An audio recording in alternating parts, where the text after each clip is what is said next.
This is Keeping Up the Conversation, an unscripted podcast.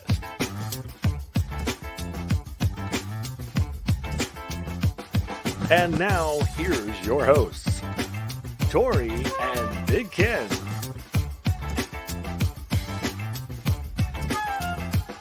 Follow Keeping Up the Conversation on Facebook at KUTC Live.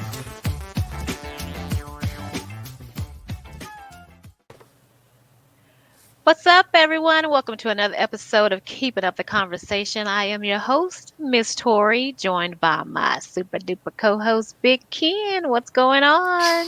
Hey. We are back. It's Big Ken. Oh my gosh. So we are back for another episode of Keeping Up the Conversation. And as always, we like to start the top of the show with our hot topics. Hot topics. Yes, let's get into our hot topics. So, all right. So the potato, formerly known as Mr. Potato Head, is losing the Mr. title in a gender neutral rebrand. Now, okay, so yeah. Let me just keep going before I make any kind of comments. So No, this make the comments. classic Make toy the is comments. being it's being reimagined for the modern consumer. This was announced last month. Now, Mr. Potato Head has been around for over 70 years, and it's just going to go by Potato Head. And it's I get it. But how important was that really? After 70 years, there's so much that has happened just in the world, in society in the last 70 years, and to now be changing Mr. Potato Head to the title of Mr. Potato Head to Potato Head. I mean, come on, I get it, but I just truly think that it's I like to speak candid. I just truly think that is so unimportant right now because the potato is still a brown potato. What are you gonna? I mean, if you peel it, it's gonna be like this tan or white potato. There's gonna be some issues. But then the other thing, Big Ken, is that there was a Mrs. Potato Head. What happened? Like, did they get a divorce? Yeah, that's what I was just thinking. mean, Like, so there was a Miss Potato Head, there was a Mr. Potato Head, but I guess Mr. Potato Head was getting too much of the shine. So I guess so. I'm It's like confused to why the Mr. on Potato Head, Mr. Potato Head, was so important that they had to remove it. I don't know the importance behind it. I kind of followed this, and I even got caught up in the memes with this, and I try not to do that because I know that was that's kind of shallow. But the company said the toy or Potato Head, the toy, will allow children to imagine and create their own Potato Head family. Yeah. That's I guess. I mean, to me, it didn't make that big of a difference. Like, it's kind of weird to say potato, just randomly Potato Head. Potato Head. Yeah, but Yeah. So, anyway, so in a later tweet, the company said that Mr. and Mrs. Potato Head, those characters you can still buy. They're still available, but they didn't provide any more details after that. So, yeah. I So that's that. mean, me personally, I think they're going too far with it. I don't think it's that big of an issue. They want some things to be gender neutral, and I get it. Right. But in this world, there are male and female.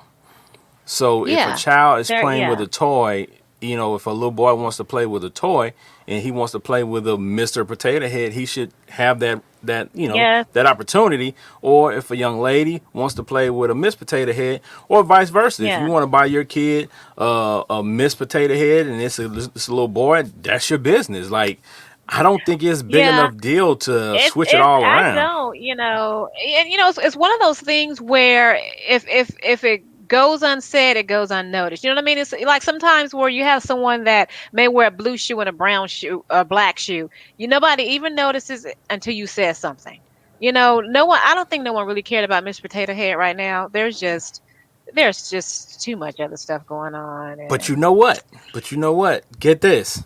They may have done it to garner some attention because Mr. Potato Head ain't got that pop like he used to. Kids ain't out here Like it asking for used Mr. to. Potato Head. We was kids, kids would ask for Mr. Potato Yeah. Head, but I Yeah. think more than anything, we have a comment from Angela Hodges. She says companies are trying to be politically correct, which I get, but I think I it's get more it, Angela. of I get it. I think it's more of a You branding know. thing. Like they're trying to garner attention for Mr. Potato Head, because when people think about Yeah. Mr. Potato Head now, especially the kids now, they don't think about playing with the toy. They think of the Toy Story.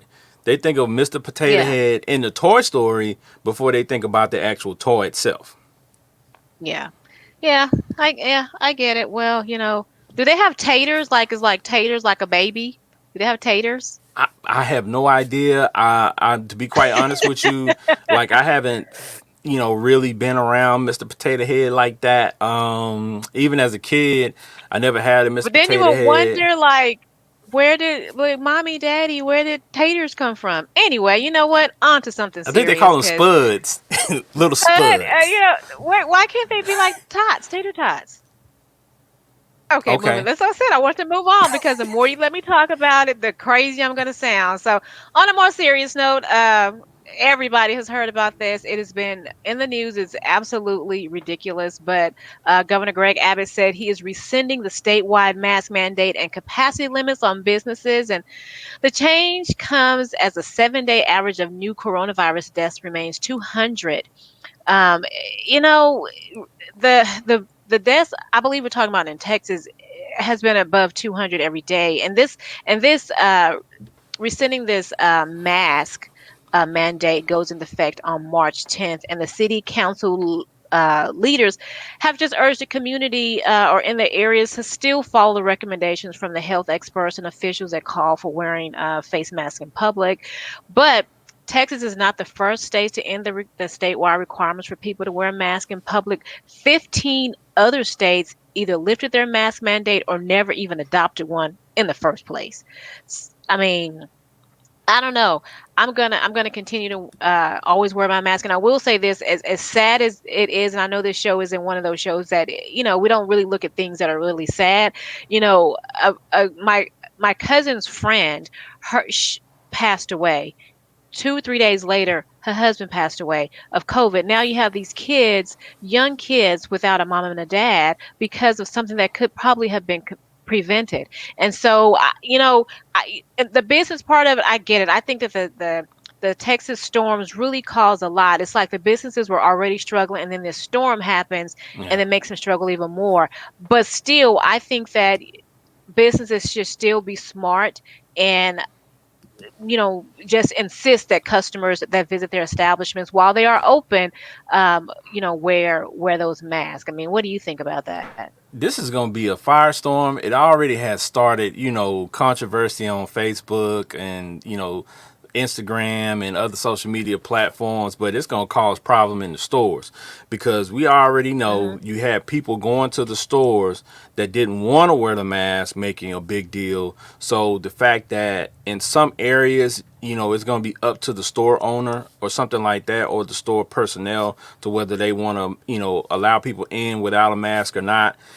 That's going to be one of those things that's going to be Yeah, yeah, pretty touchy, and it's going to be a lot of controversy, yeah, and it's going to yeah. ruffle some feathers. But at the end of the day, I think it's Hmm. all about the money. So these Oh businesses, yeah, it, are it is. suffering, and at the end of the day, the businesses, that push and pay for, a lot of the things that are political, they need their money. So, Yeah, and yeah, at and yeah, I get that. Yeah, and some of these restaurants, some of these establishments are, they opened at the height of COVID or at the beginning of COVID, and so they have to kind of reap or get that money back that they put into their establishments right before COVID hit or right during COVID. So this is going to be interesting, and we'll make sure we continue to follow this. Now, one of the big things I'm excited about is that we have the fun facts with Big Ken. Let's Yeah, move right yeah, into our yeah. fun We facts have with Big fun Ken. facts with me, Big Ken. Well, this is something new that I wanted to do because I'm a random person. There's a lot of random stuff that I read and that I come across, and I want to be able to share it with you all. So, the first thing up today that I want to share, and it's very funny. Can you imagine? Can you imagine, right? Going to the store to purchase a pineapple, and you see the price tag on the pineapple is $8,000. Now let that sink in. A Yeah, pineapple for that's eight sinking. thousand It's dollars. sinking. That's crazy, right? But back in the Yes. 1800s, a pineapple was a sign of affluency. Like you had to have money to have a pineapple at certain points, right? My So, God. y'all, I'm serious. It's a fact. It's a Oh my fact. God. You had to have a lot of money to have a pineapple. Imagine you go over somebody's house and they have some nice stuff and they have a pineapple just chilling. Blow. So you're like, wow, you just gonna have a pineapple just chilling right here? Like that's really my showpiece for today. You know what I'm saying? I got a pineapple. I'm balling like that. I have a pineapple. Wow. A pineapple. Yeah, a pineapple. Something that Oh we my eat, something God. that we go to the store and we consume on a regular basis. And it's a little expensive when you look at fruits nowadays, you know what I'm saying, in a lot of stores, but not that expensive. $8,000. We think of something like $8,000 if you got a nice watch, a Rolex, or something with a lot of diamonds in it. That's the way you think Yeah. of $8,000. Not a Yeah. pineapple. So No. next time you're in the So, store, so, go okay, go ahead. ahead. Go ahead. Go ahead. So, like, were the pineapples like out in public, like someone like me who was like back then, if I was, I could just take this pineapple because I was just kind of some kind of savage and, Nah, you you had you know, I had you wanted to had to look. go. Imagine going to the grocery store and you see pineapples with the little connect thing on it, the thing that they have on the Yeah. security tag to keep people from stealing stuff. They Yeah. got they got a they got a security tag on Yeah. the pineapple because it's that much. Or they got the Oh, pineapples in the oh in the my glass God. case because they that much. You know what I'm saying? That's crazy. Eight Wow. G's, So, 8K so when for a did freaking pineapple, pineapple. so when did they stop? When did they stop being royalty? What Well, happened see, here's when? the thing. Just like with anything, supply and demand. When they figured out that they can produce more, the prices came down. Because at that time, they weren't able to produce certain things. They weren't able to control the climate in certain areas like they can now. So, that's really what it is, a supply and demand thing. Thank God, because I like pineapples. And I'm not paying I $8,000 for know. a pineapple. I'm not paying $8,000 for a pineapple. No. All No, right. no. So I thought that was Okay. pretty interesting. I'm going to bring you That all was some a interesting really good, facts yeah. every episode. Some going to be crazy, some going to be funny. Just stay tuned because I'm telling you, I got a list over here already and it's growing and they're interesting things. I'm just saying. Ah, okay. Well, I'm a pineapple girl myself, so, hey, royalty in the building. Yeah. Not no more, not anymore. No. Okay. No. All right. All right. So our guest today is a Nigerian-born actor, motivational speaker, and founder of nonprofit, the Gifted and Purpose Alliance. I think now he calls it the GPA. And now we can add author to his credentials. Welcome to the show, Dayo Olatokun. Oh, hello, hello. Hey, Dayo, how Hello, are hello. you? I'm good. What's going on? How you doing? Good, good. It's so good to have you on the show. I'm Thank you. so glad that you are Um, on the show. You are doing some big things right now. We should have had you on the hot topics. not even, not yet. Not yet. We're making our way there. We're not there yet. Yeah, yeah, yeah, yeah. So, anyway, thank you and welcome to the show. Glad to have Yes, you. yes. Glad Welcome. to So we be here. like to I don't know if you watched our shows. We like to speak and say kind of, just kind of like flow. Let's just talk. Y'all say whatever. Keep I just go for it. yeah, Yeah, yeah, I let's love just it. go for it.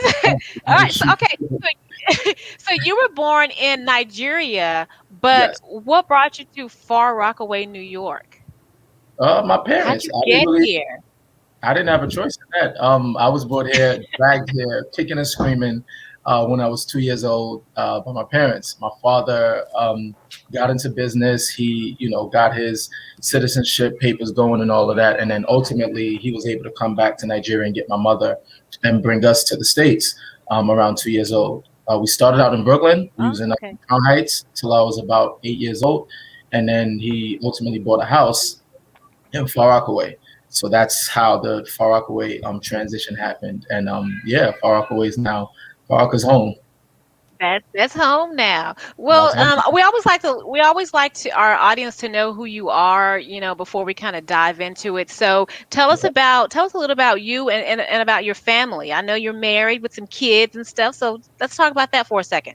Yeah, I got a whole tribe. I'm married to a beautiful queen. Her name is Dawn Olatokun. We have three amazing kids, Jay Sean, Hope, and Destiny.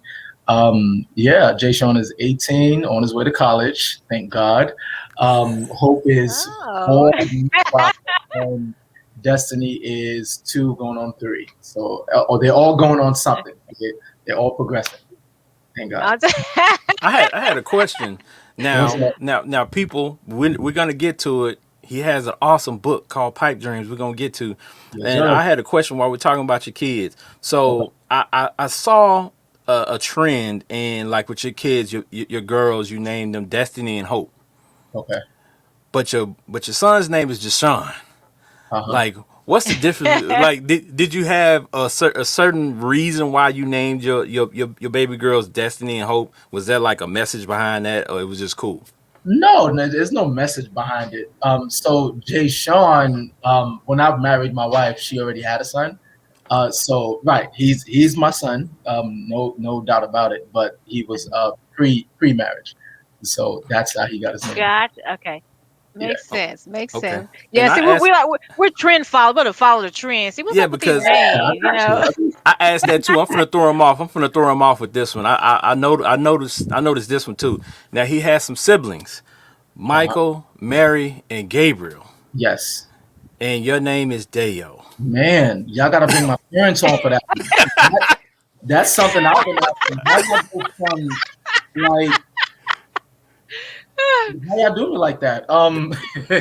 But so they had me.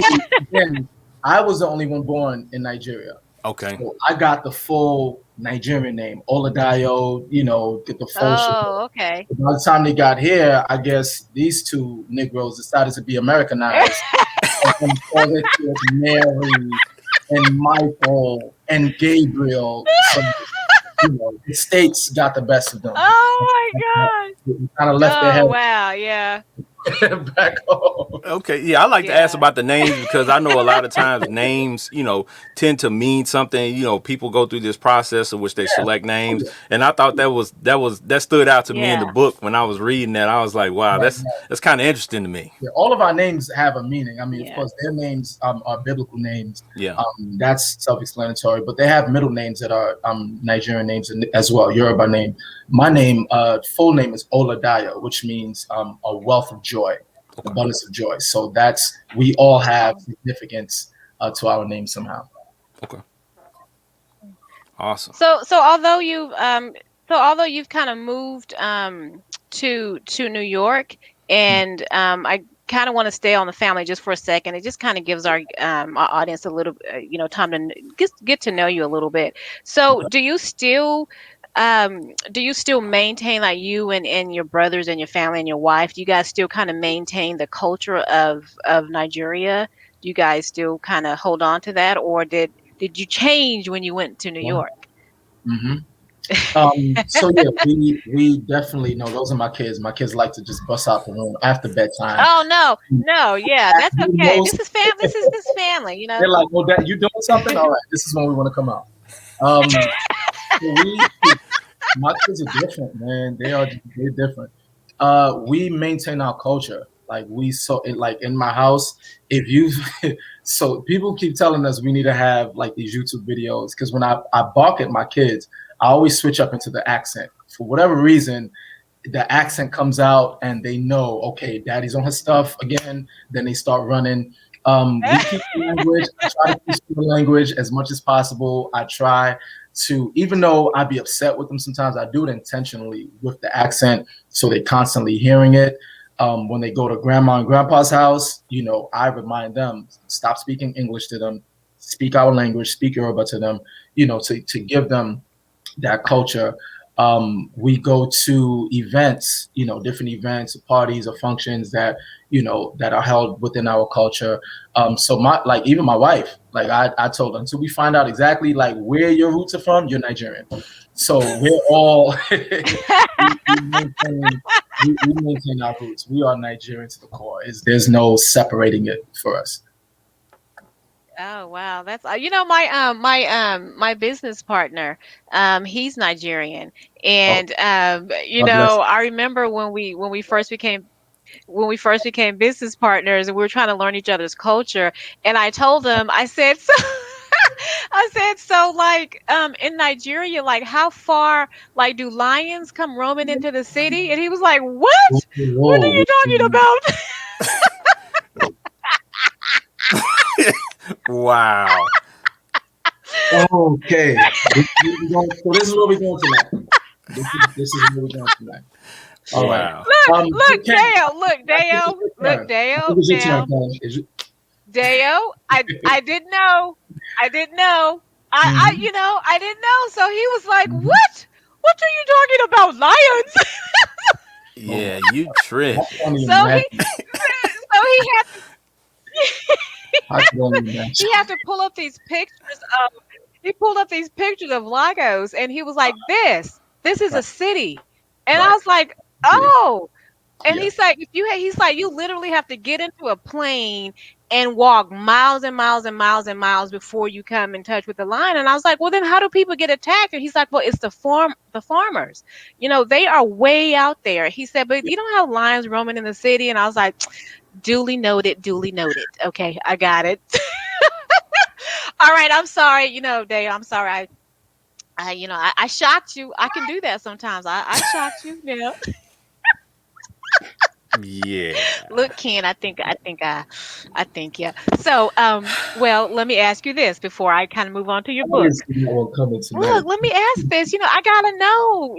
Go ahead. Deo, come on now, Yes, I ma'am. gotta know. Do you watch like the Nollywood films? You watch those like Nigerian So films? I did. I was really good on it until I got to college, and I fell off bad. Like I really fell. I'm just starting to like get back into it. It's terrible. That's the one place I could say within my culture I've fell off. Don't ask me why. I can't give you a concrete reason as to how I fell off with the Nollywood films. I don't know, but yeah, because I can throw some names Mm. at you, some actors and actresses at you, and you'll be like, wait, who? Because it's so old. I Well, know who? What? the exactly Oh, the oh, old wow. actors and actresses.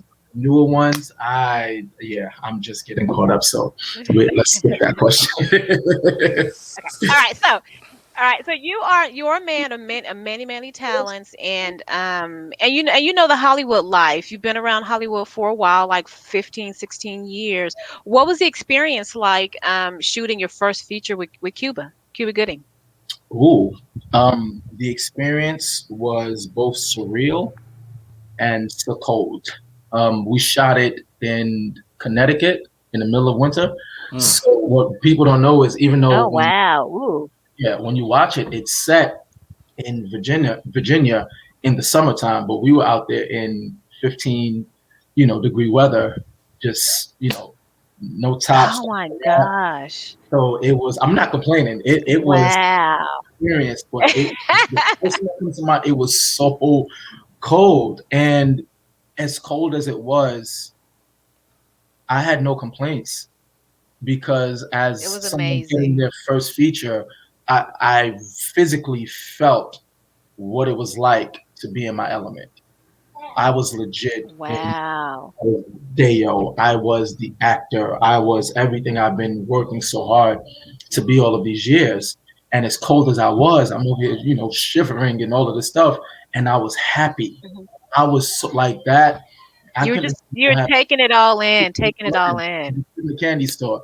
I was in my element. That was probably the first time I can remember physically embodying all of who, most of who I am. And I was Right. comfortable. Wow. I was there was a scene, one of the scene that I did, I remember vividly. We were inside finally, thank God. And everyone, director, Peter Cousins, to the producers that were on, to the other everyone was just like, yo, the look you get when you do something that's just dope, and everyone just looks like, did he just? I remember that feeling, and at that moment, I was just like, Wow. it was confirmation for me, because you have these doubts in your head, like, do I really Of got this? course. I'm talented, I know, but after working for so many years and failure and so many doors slammed in your face, Mhm. get that moment of, oh, he got it, and hear it from Yeah, people. you just Hear want to, yeah, you just want to take it all in and the enjoy every single moment, every single chill. and that's No matter how, if it was cold, you just wanted to enjoy it. yeah. Oh yeah. Man, I That can was my feel experience. that. I know that feeling. That I don't know the Hollywood feeling, Big Ken, but I know what it feels like when you finally get to a Oh yeah. that point, and you're like, man, you just want to stand here and take it all in. And so Yeah, yeah. because prior to that scene, I wasn't. I have I have a decent amount of shots in the film. But prior to that, you just see me like either boarding the ship in shackles, like stuff like that, B rolls. Yeah. But that was my close up. That was my time to shine. Yeah. I was nervous. The night before, I was, put it like this. Our call time, we were supposed to be in the hotel lobby by 6 a.m. That was our call time to get on the Mhm. van and drive to the set. I was up till about 1 a.m. Like even I knew what's crazy is my lines were in my. I was good. I had it, but the nerves. I kept reading over and over. I didn't want to mess up over and over. Yeah. I didn't go to bed till about 2, and I was up at 4, and it felt like I slept for 12 hours. I went to bed at 2 Right. a.m. Because woke at you were 2 a.m. ready.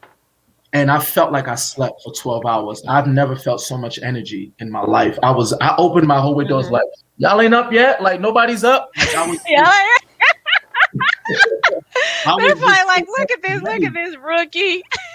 And fine, which was cool. But that was one of the moments where I had that revelation of when you're in your element, when you're doing what you were created to do, you don't need an alarm clock. You don't need somebody to wake you up. That natural born passion, Right. Yeah. it will energize you. I didn't need no coffee. I didn't eat breakfast. I was naturally just on a high because I was doing what I was born to do.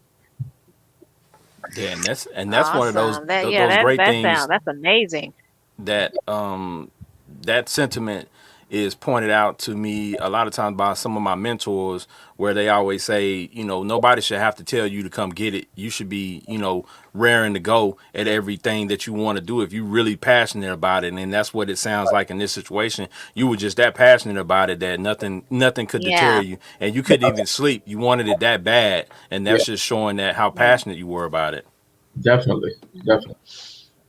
All So you released your book, Pipe Dreams: Principles to Live What You Love. I hear it has been selling like crazy. I think it was your publicist that she sent me a message, and I think at the time it hadn't even been out very long. I think it already sold like 100 copies just that quick, and so I'm sure it's more than that by now. But yeah, so what has it been like getting to this point where you can now say you are a published author? What has that journey been like? I'm still trying to figure it out. Like it hasn't. I don't think it's sunk in yet. It's one of those things where I was like, when people ask, "Did you always know you were going to be an author?" Absolutely not. It wasn't even in the forefront, the back front, the side front, the left. Like it was nothing that I'd ever do. So the fact that it's here, it's. I thought so. After I finished writing the book and I sent it to my editor, I was like, oh, "Okay, I'm done." I was waiting for that feeling. So when that came, I was Uh-huh. like, "Okay, it didn't sink in yet." So I'm like, "All right, now it's the grind of promoting the book, the editing, all of that." Like, all right, that's gonna bring the feeling. There was Mhm. excitement, there was nerves, there was all of these because it's a different lane, it's a totally different avenue. Even up until the day of the book signing, I was still like shocked that this has happened. So to ask me now, like, what does it feel like? The books are selling, and by opening day, like it's a movie, by the release date, to have the book sold by the release date. That point, I was just like, whoa, like where I had to recount again. Like, wait a minute, let me make sure, I'm not inflating these numbers. Over 100 books sold by the first, by the release date. That just shows to tell me how That much is awesome. people, Yeah. that I know Yeah. that's just there. So it's still surreal. I'm still taking it in, and it's definitely a blessing. Well, tell us about. I mean, I've read the press copy. So tell us about the book Pipe Dreams. What it's PIPE Dreams. Tell us about that. PIP dreams. So pipe dreams. Pipe stands for punctuality, integrity, purpose, and excellence. In my journey out west to Cali, LA, Hollywood, San Diego, all that good life, I learned that these principles, no matter what you want to do with your life, with your career, if you adopt these four principles, there's nothing you cannot do. And I had to learn these through experience, through failure. Punctuality. When I tell you, this has to be number one, because I remember one audition I was going to, I was in LA, and I scheduled it perfectly. I mean, I timed it. I looked up, how far it is, the distance, how far I have to drive. Put it like this, the audition was for 11 a.m. and the ride was 15 minutes from where I was staying in North Hollywood. And I said, okay, so I'm going to leave my house at 10 o'clock to get there by 10:15. And I knew, given parking, I put, maybe 10:20, 10:30 latest, I'll be over there. I get on the freeway. There's bad traffic. Come to find out there's an accident on the freeway. And by the time I got to the Wow. studio, it was like 11:13 or something like that. So I get there, I'm thinking, I'm fine. All I gotta do is tell them there's an accident on the freeway. It's LA. They know it's LA traffic. Most people tell me, sir, your time has passed. You cannot read today. And the feeling that I felt in my Wow. stomach, because I prepared for it. I studied my lines. I was sharp. I was ready. I was prepared. Yet I didn't get an opportunity to display my gifts because I was late. They don't care what happened. Oh, wow. You're late. That's when I realized the world doesn't care why you're late, what happened. They want to know, can you show up at the appointed time and can you do the job? That was the first place where I adopted punctuality as something I have to maintain and become adamant about and make a principle in my life. So, from there, Wow. I always gave myself 2 hours. If the audition was at 12, I need to be there by 10. If it's at 9 o'clock, I need to be there by. Yeah. I just made it extra. And friends, of course, be like, Dale, you are being extra. You doing the most. You dragging it. Ooh, you do what you want. Because when there's an accident or there's something that happens that's out of your control, they don't care. That's what I learned. So punctuality is a major principle. Integrity was something that I witnessed. People that are just wishy-washy. Sometimes they say they'll do this, but they don't do it. They'll like this group of people, but when they get in front of another group of people, they're totally different character. Oh, yeah. Yep. I'm just like, I can't do this. I can't. I need to know who you are. If you're gonna be nasty consistently. If you're gonna be nice and like whatever you are. I just need to know. So just witnessing that amongst people, and witnessing how strong my words are with people, I knew I had to learn how to keep my word and maintain integrity, because who I present myself is who people are expecting. You get one chance to show who you are. Purpose. When we're talking about purpose. That's right. Yeah. We know the purpose of everything. I know the purpose of this chair that I'm sitting on. I know the purpose of this table. I know the purpose of this laptop. I know the purpose of these lights. We know the purpose of these. We know the purpose. If I threw anything, those speakers behind you, Kent, you know the purpose of the sound system. You know the purpose of everything. But when you ask people, what is your purpose? You get crickets, because we know the purpose of everything, but we don't know. That's true. Yeah. Why were you created? What were you born for? What were you created on this earth to do? That's a hard question for most adults to answer, let alone students. That's true. That is true. When I started understanding purpose, it was introduced to me by one of my mentors, and doing everything with a why, not what, not where, not who, but why this and why that. Knowing the why behind something, I became obsessed with it. I became obsessed with people and why they were created, and the gift. Why do you have the gifts that you have? Why did you experience the life that you? Why did you go through what you went through? Why did you deal with the abuse that you dealt with? Why was your childhood like that? Why did you go through that trauma? It all has a purpose behind it. And until we discover why, we always experiment with careers and jobs and different things that has nothing to do with our purpose. And lastly, excellence. Just doing everything with a standard, having a standard for everything that you do. You know, it just sets you apart. I'm very competitive. I've always been competitive. Didn't know why, but it's because I just want to be the best. I want to be, when your name is called, you want it to be so, whatever industry you're in, whether it's radio, TV, administration, top 5 names that are called, your name should be one of those names. I don't see anything wrong with that kind of standard. Yeah. When your industry needs to be tapped into, whether it's entertainment or administration, your name, you should strive for your name to be one of the top 5 names being called. That to me is excellence. That means you're at the top of everybody's list, regardless of what you do. So that's where PIPE, you know, that's the acronym for PIPE: punctuality, integrity, purpose, and excellence. That's what I teach at the schools with my students. You know, I know that when I read the press copy of your book, it was so funny because I kid you not. First of all, I thought you were talking to me. So, you know, it's like, oh wait, I think Dayo was talking to me. A part of the intro is the Sunday night struggle. The Sunday night And struggle. I think Jesus. everyone has this.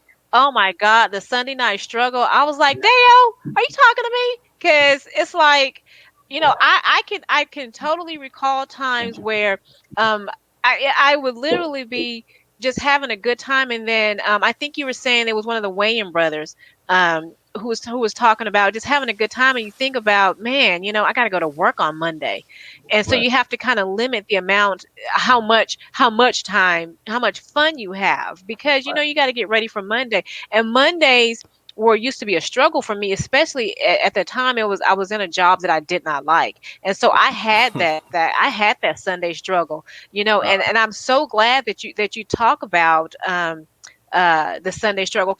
Big Ken, I know that you're still kind of reading around, but I don't know if you got a chance to, in the intro, to look at the Sunday struggle. You know, you got to, like you said, Dayo, you have to shift your mind. You know, and you know, real quick, I want you to tell me that when someone is struggling right now, they have the Sunday struggle and they don't like the job that they are in, but of course, you know, they can't quit. What is something that you can, from your book, that you can encourage them to kind of get through that Sunday struggle? So the intro and the outro. The intro starts with the Sunday night struggle, understanding that, and just to be clear about that, it's that time from what I'd say between 5 and 7 p.m. Sunday night, when you know either you've been in church or you've been at the park or whatever you've been doing for the weekend. It's around 5 and 7 p.m. where you're like, I gotta go back to the job. I gotta go back to the school.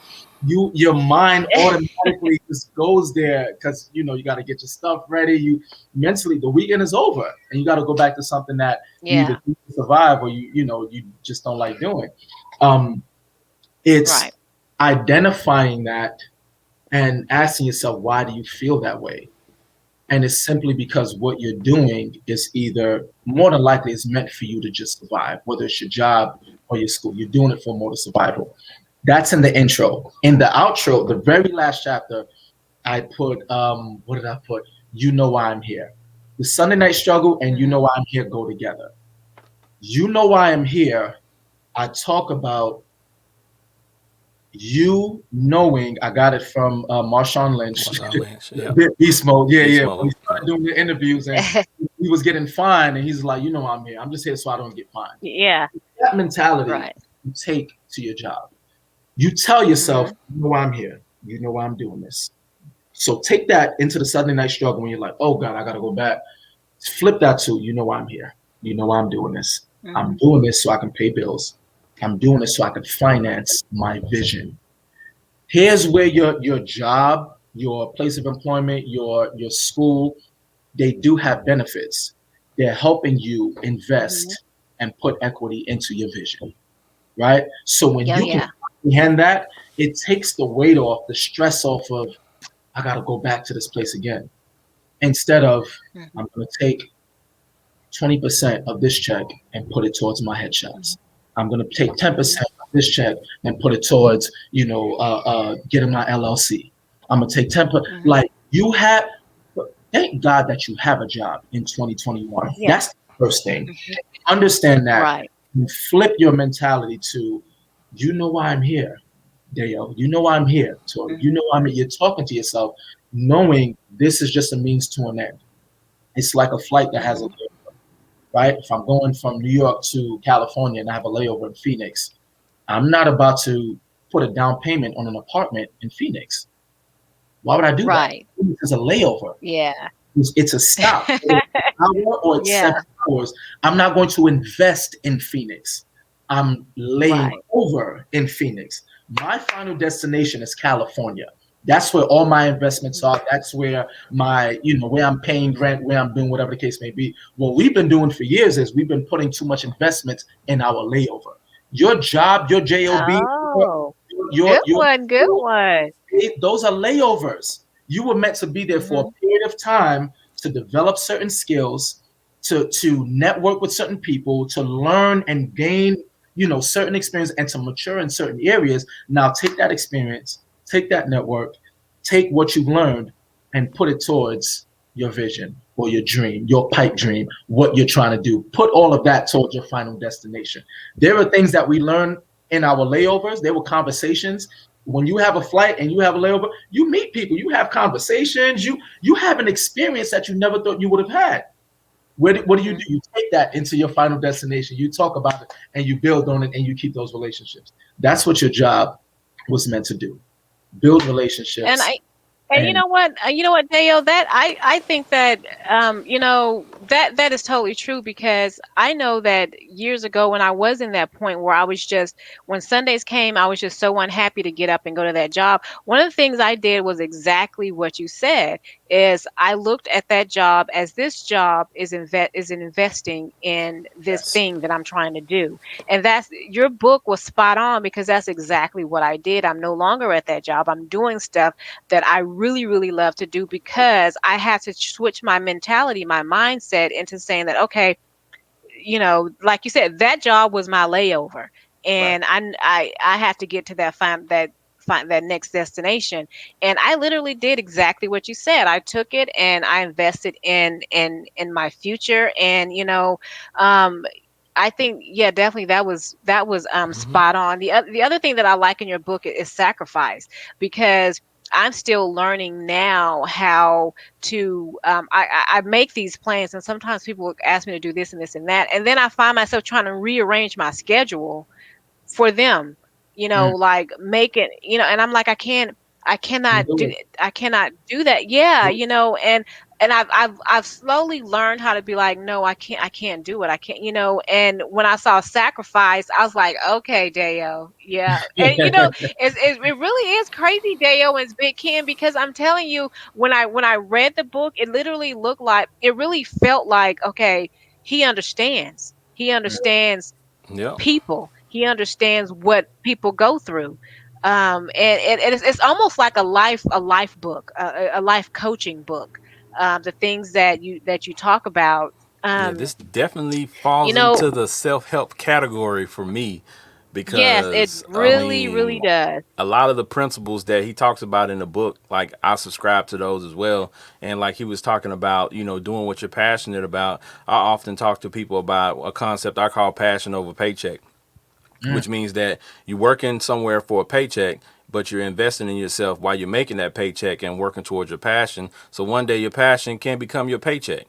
So, you know what I'm saying? That's what I talk to a lot of young people about, because they have this understanding that they're just going to get out of college, or, or finish whatever training they have and go right into doing something that they're passionate about, or something that they love. And that's not always the case. So Yeah. when they don't get to that point immediately, they kind of give up or become bogged down, and they don't see that they can actually still work toward their passion while they're, working somewhere for a paycheck.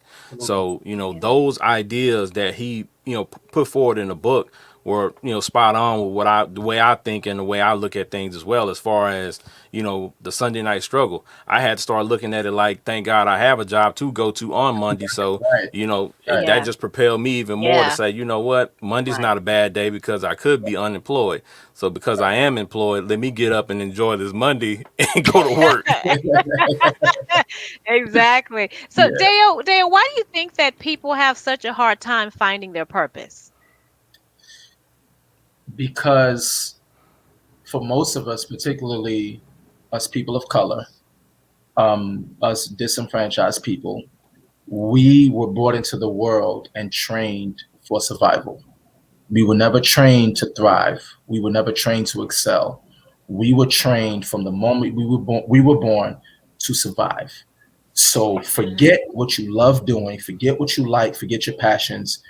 Here, the moment, even back in the days, like we go back into the 50s and 60s, is you graduate high school, you get on the assembly line. I got a job waiting for you, and you go like it's trained. Like we were trained to just survive and feed our family, as opposed to feeding our interests. So even when we transitioned into, all right, now we can Yeah. go to school with the rest of the folk. Now we can get an education. Of course, they increased the price on that. It's another conversation. But all of that is we're being taught. Okay, now that you're getting an education, here are the jobs that you should get, because you're more likely to have a longer, I don't know, life period. Become a doctor. People are always getting sick. Become a lawyer. Become an engineer. We were trained, especially as a Nigerian, to survive. No one ever, Hmm. our parents didn't look at us with the eyes of, ooh, she's gifted. Ooh, he's really Yeah. talented in this area. The mindset was, what can we get him or her to do so that she can just survive? He can survive, have his own family, and not have to struggle like we did. I don't blame them 100%. Yeah. It's like this is what they were taught coming out of those eras. But we don't know our purpose because we're fighting for survival. Survival always fights for your sanity. Survival and Hmm. purpose are always at war for your sanity, because you have survival, you have means, you have, even if you're in school, you have stuff and responsibilities that you got to take care of. But then you got this thing called purpose that's constantly, it's Yeah. there. In the book, I talk about soul power. Your soul never ever rests when it knows it deserves more than what you're giving it, which is this thing Ooh, I called, like that. I like that. That's it amazing. never rests. Our souls are locked in a cage called survival. And every time your soul sees a reflection of itself, for example, for me, every time I see a scene being displayed, or a play, or something that resembles what I'm doing, my soul can't. It wakes up like, ooh, that's it, right? Anytime a journalist watches the news, or anytime a producer, a beat maker hears the sound of your soul just comes alive. But you know what we do? We tuck it back in like, Yeah. that ain't paying the Yeah. bills. That isn't paying the bills. That's not Yeah. feeding me. That's not gonna make me any money. So we tuck it away. So that's why Yeah. we don't find our purpose, because we're constantly fighting for survival. So the moment we allow our soul to speak, we can balance both survival and sanity if it's centered in purpose. Yeah, I agree with So, Big Ken. I think, man, Dale, I think that your book is really, it's definitely encouraging and motivating, but it's also, I feel like, a self-help book. It really is. And we're not trying to change the genre, but we're just saying. No, it is. It's it's in that genre. Now, It's definitely there. It's definitely now, there. yeah, now, a lot of times people get caught up in helping others find out who they are. They forget who they are. So how do you define Dale the man? Ooh. So before I get to Dale the man, I guess the two kind of ties. You said something. A lot of times we find ourselves helping others find out who they are. I think that's naturally who we are as human beings. We're more connected than we think. We are so connected, Mhm. like as humans, that we love helping somebody else. We love seeing other people thrive. That's part of our purpose. The question is, where is that? What area is that for you guys? It's giving people a platform to share their stories. Mhm. That in itself is powerful. Because you're not Mhm. at not to say you don't, because you're not feeding people at shelters, or because you're not putting clothes on the homeless, doesn't mean you don't love helping people. You giving people a platform through your gifts, Right. that's helping people, right? Dayo is the Mhm. person that can have a conversation with you, and within 10 minutes be like, oh, I think you are a dancer. I think you're an entrepreneur. You love technology. You should go into SAM as a high school student. Like, that is who I like. I can listen to you and have a conversation with you and help, steer you towards what it sounds like from what you're telling me you were born to do. Deo will convince you or try his best for you to shut down what you're doing and go after what you're purposed for. I love seeing people in their element. I genuinely love seeing people doing their thing. One of the highlights of GPA for me is my students when they come and tell me, Mr. Dale, I changed my major after taking your workshop. Oh, Huge. wow. That Mr. is Dale, huge. I changed, That is high huge. school. A middle schooler coming and telling me, oh, I was going to the high school of, technology and this, but I'm going to the high school for the arts after taking your workshop. That's a blessing for me. Or a parent coming to me and say, I don't know what you talk about in them classes, but my child has never been more excited to go to school. That's who they. Wow. Let's have a conversation That and let's see what you do naturally, where you gifted, where you purpose, and you should pursue a career in that particular field. we need more Dayos. Now Dayo, That's who you before are. I let you get out of here, what's more challenging, being an author or being an actor? Being an actor. Being an author, I had full autonomy of my thoughts. Put all of this is just I want to say just, but it's me saying, okay, I'm going to do this at this time, or I have an epiphany or revelation, and just open my computer and just start typing away. I have full control over that. Mhm. I have full control of, you know, the Oh. release date. I have control of who I want to edit. I have control of what my cover is going to be. I have total say so. As an actor, Mhm. um, I don't have that kind of autonomy. All I have is prayer and opportunity. I pray, Oh. that doors open, Mhm. and when the opportunity comes, all I can do is be ready. So that's Oh. the difference. I have more autonomy as an author. Okay.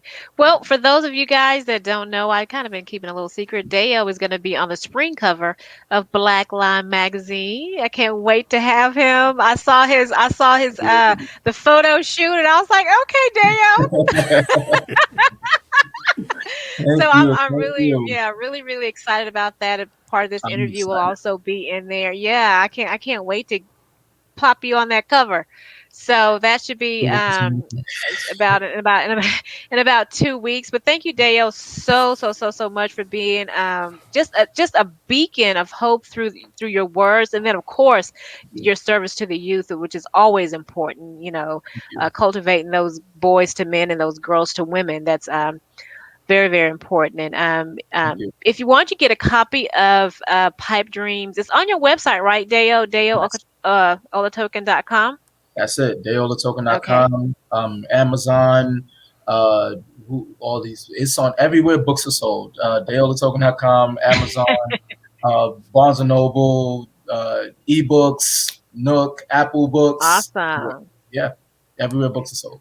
Um, Congratulations, and Congrats. Thank you man, so much. keep doing your thing. It's such a pleasure to meet you, and I can already say that Ken and I are extremely proud of you. It's good to see, Thanks. what it is, just a young black man with a family, doing his thing. And it's awesome, and you keep moving forward. I hear you're working on another book, so that means you're going to be on here again. I am I already mean, in that's the rumor mill. I'm just saying.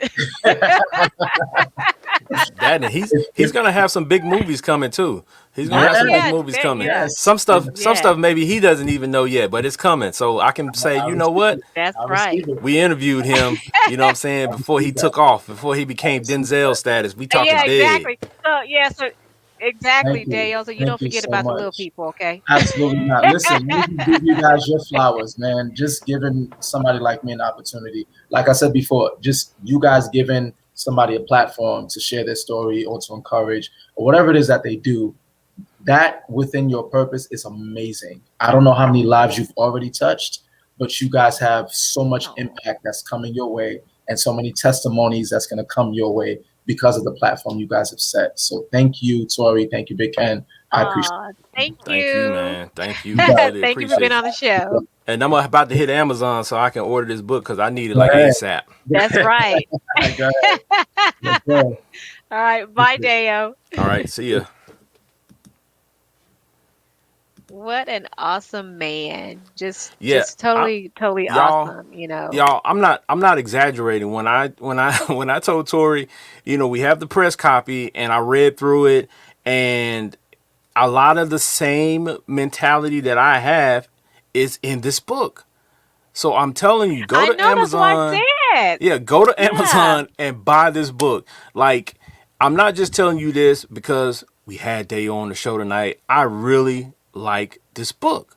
I really think this Yeah. book will help you. So go to Amazon, or go to his website, or anywhere books are sold. If you like reading stuff off the Kindle, not me, because I tell Tori all the time, I'm an old school person. I gotta have the I like physical the book. copy. Yeah, So so I gotta so order I the gotta book. order the Yeah. physical copy. And there's also questions in it. There's questions Oh in it that will help yeah. you along your reading and make you think, so that at the end of the book, you can have a reflection of what his words, but not only his words, but your thoughts that go along with that. So it goes together. So you need to get that book so you can make these Oh things happen. yeah, definitely. I can't wait to actually have it in my hand, because I'm like you, Ken. I like to have books in my hand for one, and the other thing is that in his book he has his list of questions, so you can kind of it'll help you like find your purpose, almost like finding your why. And answering those questions is like, it's almost like he not forces you, but you feel engaged with Yeah. what he's talking about. So I think that that's amazing. Pipe Dreams by Dayo Olatokun. So yeah, on the next show we are going to have Dr. Mark Baxter. He is the problem solving therapist. So join us next week. And remember, you can catch KUTC Live right here on Facebook every Wednesday at 7 p.m. Or if you miss any episode, you can go to blacklionentertainment.com.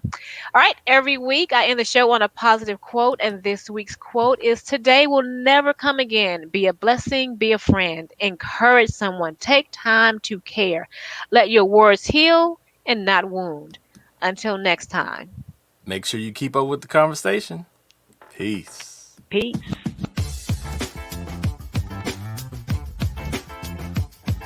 Follow Keeping Up the Conversation on Facebook at KUTC Live.